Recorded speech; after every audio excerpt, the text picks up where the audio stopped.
Meus irmãos e meus amigos, hoje eu quero compartilhar com vocês a oração dominical.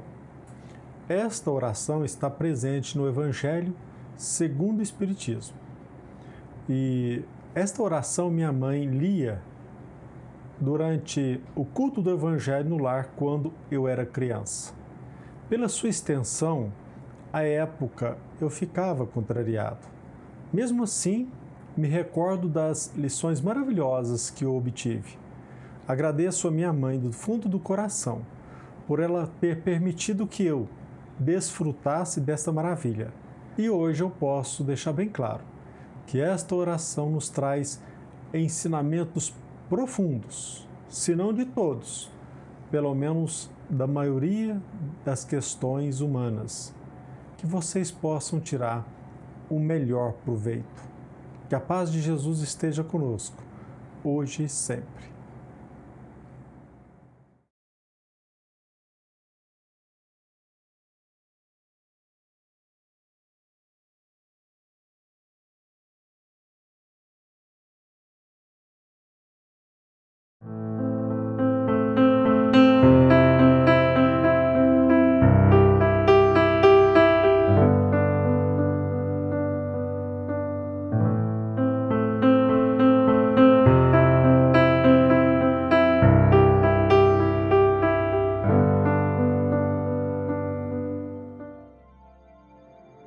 Pai nosso, que estais no céu, santificado seja o vosso nome.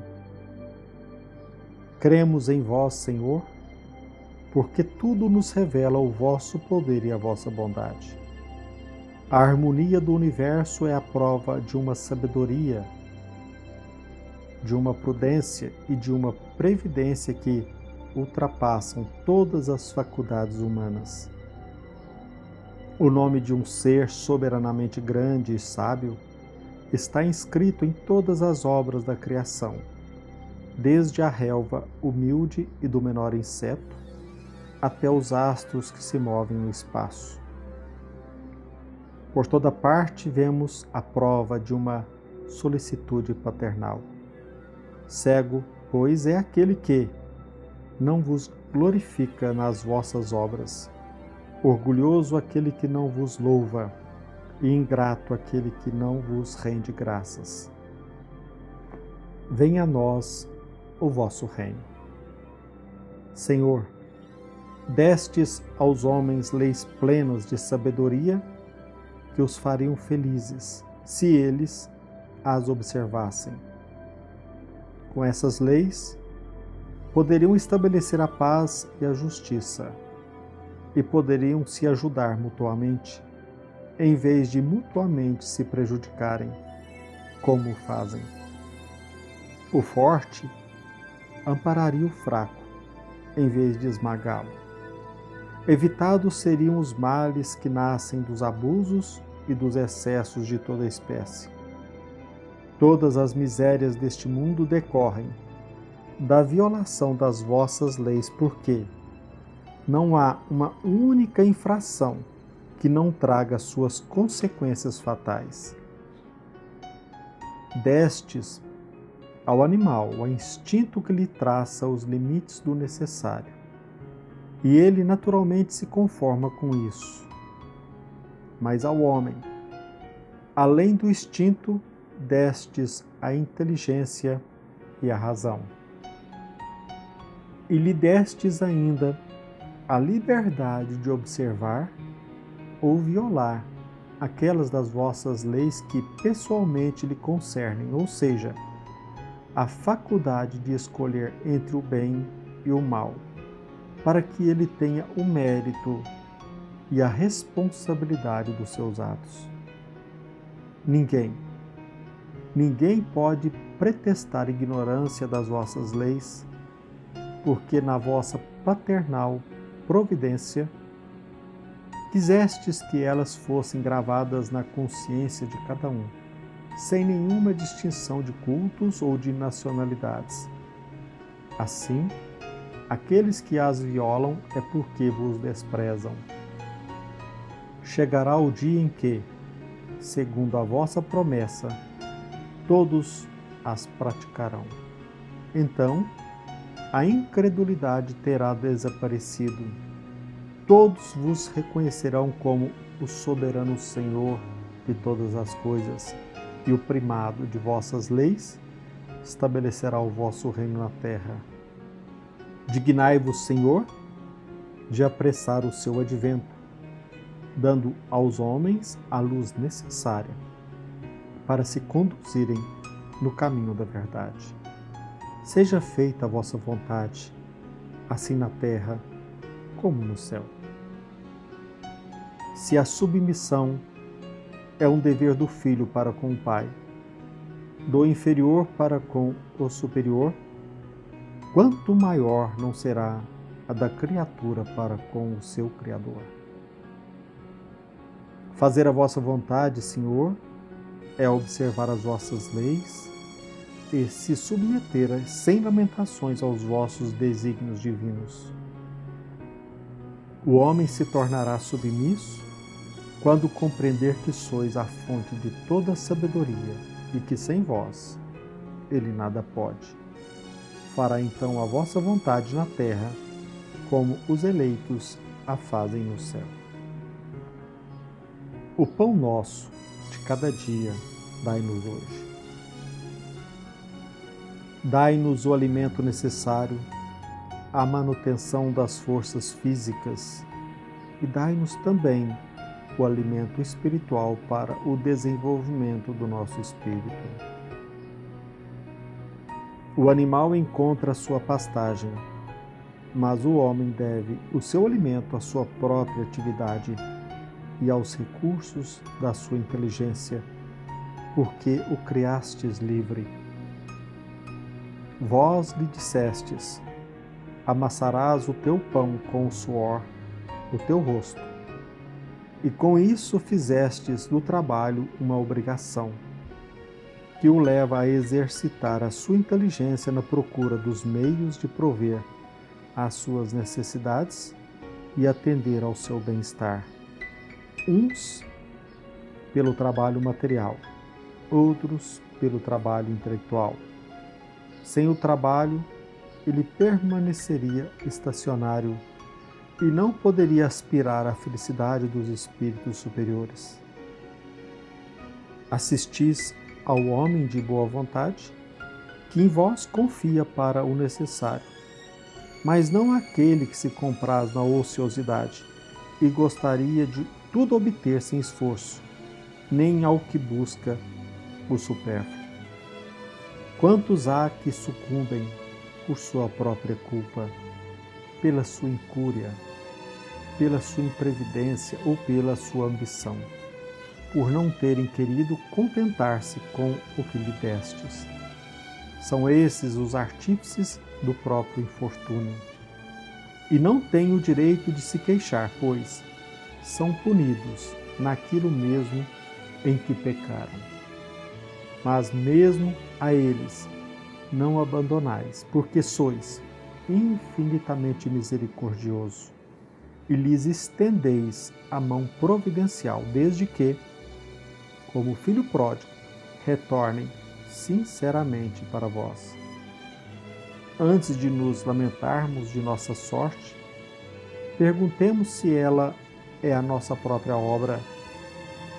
A cada desgraça que nos atinja, verifiquemos se não poderíamos tê-la evitado. Repitamos a nós mesmos que Deus nos deu a inteligência para sairmos do atoleiro e que de nós depende aplicá-la bem. Desde que a lei do trabalho condiciona a vida do homem na terra, dai-nos a coragem e a força de cumpri-la. Dai-nos também a prudência e a moderação, a fim de não pormos a perder os seus frutos. Dai-nos, pois, Senhor, o pão nosso de cada dia, ou seja, os meios de adquirir pelo trabalho as coisas necessárias, pois ninguém tem o direito de reclamar o supérfluo. Se estivermos impossibilitados de trabalhar, que confiemos na vossa divina providência. Se estiver nos vossos desígnios nos provar com as mais duras privações, Não obstante os nossos esforços, aceitamo-lo como uma justa expiação das faltas que tivermos podido cometer nesta vida ou numa vida anterior, porque sabemos que sois justo e que não há penas imerecidas, pois jamais castigais sem causa. Preservai-nos, ó Senhor, de conceber a inveja contra os que possuem aquilo que temos, ou mesmo contra os que dispõem do supérfluo, quando nos falta o necessário. Perdoai-lhes se esquecem a lei de caridade do amor ao próximo que lhes ensinastes. Afastai ainda do nosso espírito a ideia de negar a vossa justiça, ao ver a prosperidade do mal e a infelicidade que abate às vezes o homem de bem. Pois já sabemos, graças às novas luzes que ainda nos destes, que a vossa justiça sempre se cumpre e não faz exceção de ninguém, que a prosperidade material do maldoso é tão efêmera como a sua existência corporal, acarretando-lhe terríveis reveses, enquanto será eterno o júbilo, a alegria daquele que sofre com resignação. Perdoai as nossas dívidas, assim como nós perdoamos os nossos devedores. Cada uma das nossas infrações às vossas leis, Senhor, é uma ofensa que vos fazemos e uma dívida contraída que cedo ou tarde teremos de pagar. Solicitamos a vossa infinita misericórdia a sua remissão, sob a promessa de empregarmos os nossos esforços em não contrair outras. Fizestes da caridade para todos nós uma lei expressa. Mas a caridade não consiste unicamente em assistirmos os nossos semelhantes nas suas necessidades, pois consiste ainda no esquecimento e no perdão das ofensas. Com que direito reclamaríamos a vossa indulgência, se faltarmos com ela para aqueles de que nos queixarmos? Dai-nos, Senhor, a força de sufocar em nosso íntimo todo ressentimento, todo ódio e todo rancor. Fazei que a morte não nos surpreenda com nenhum desejo de vingança no coração. Se vos aprouver retirar-nos hoje mesmo deste mundo, fazei que possamos nos apresentar a vós, inteiramente limpos de animosidade, a exemplo do Cristo, cujas últimas palavras foram em favor dos seus algozes. As perseguições que os maus nos fazem sofrer são parte das nossas provas terrenas. Devemos aceitá-las sem murmurar, como todas as outras provas, sem maldizer os que, com as suas perversidades, nos abrem o caminho da felicidade eterna, pois vós nos dissestes, nas palavras de Jesus: bem-aventurados os que sofrem pela justiça. Abençoemos, pois, a mão que nos fere e nos humilha, porque as mortificações do corpo nos fortalecem a alma e seremos levantados da nossa humildade. Bendito seja o vosso nome, Senhor, por nos haverdes ensinado que a nossa sorte não está irrevogavelmente fixada após a morte, que encontraremos em outras existências os meios de resgatar e reparar as nossas faltas passadas e de realizar numa nova vida aquilo que nesta não pudemos fazer para o nosso adiantamento. Assim se explicam, enfim, todas as aparentes anomalias da vida. A luz é lançada sobre o nosso passado e o nosso futuro, como um sinal resplendente da vossa soberana justiça e da vossa infinita bondade. Não nos deixeis cair em tentação, mas livrai-nos do mal.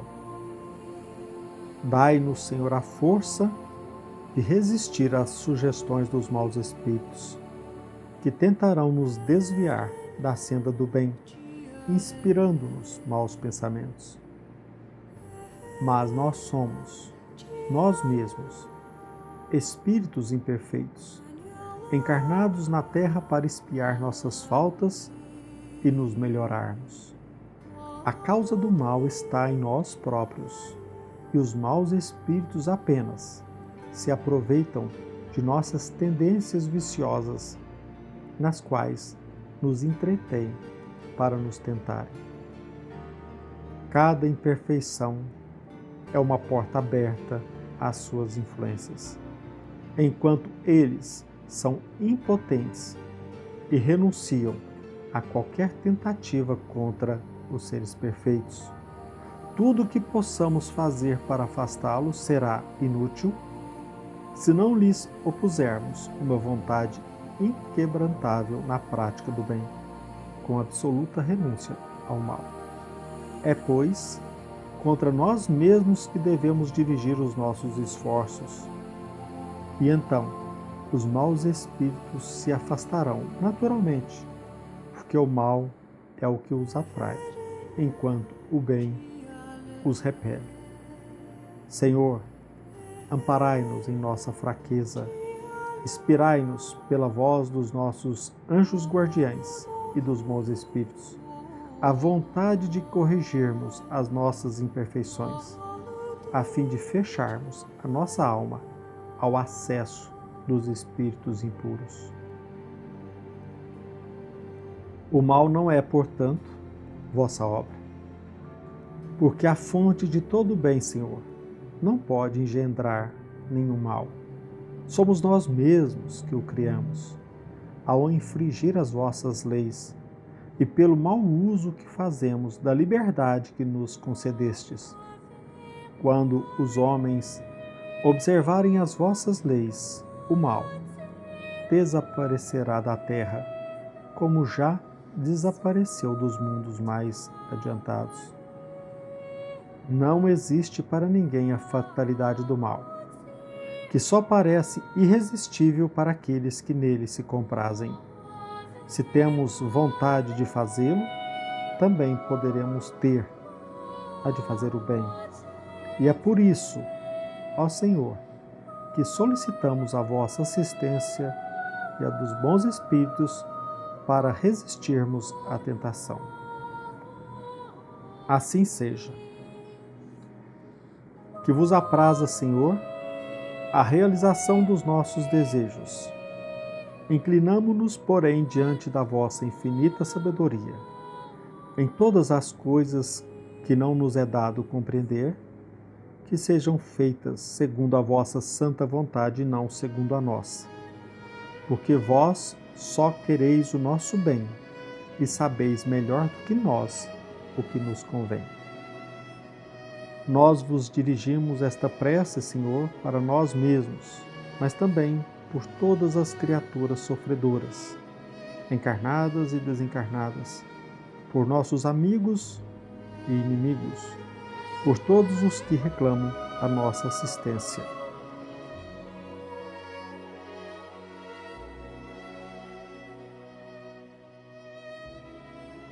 Os Espíritos recomendaram que abríssemos esta coletânea com a oração dominical, não somente como prece, mas também como símbolo, seja porque nos vem do próprio Jesus, seja porque ela pode substituir a todas as outras, conforme a intenção que se lhe atribua.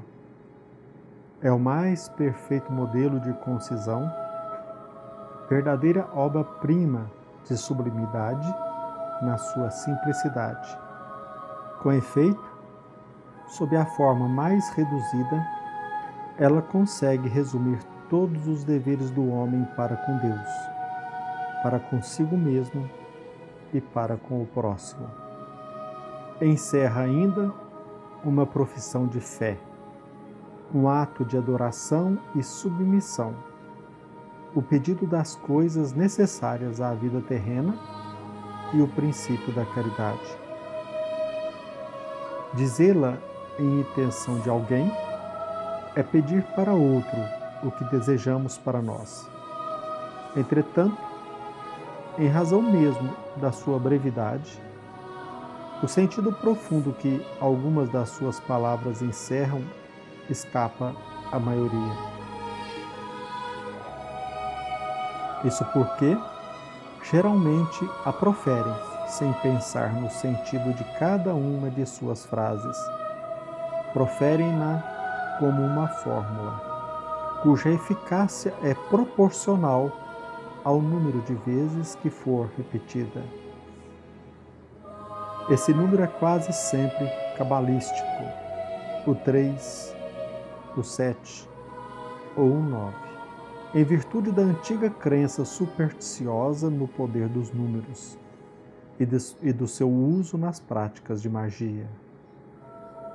Para preencher o vazio que a concisão desta prece nos deixa, ajuntamos a cada uma de suas proposições, segundo o conselho e com a assistência dos bons espíritos, um comentário que lhes esclarece o sentido e as aplicações.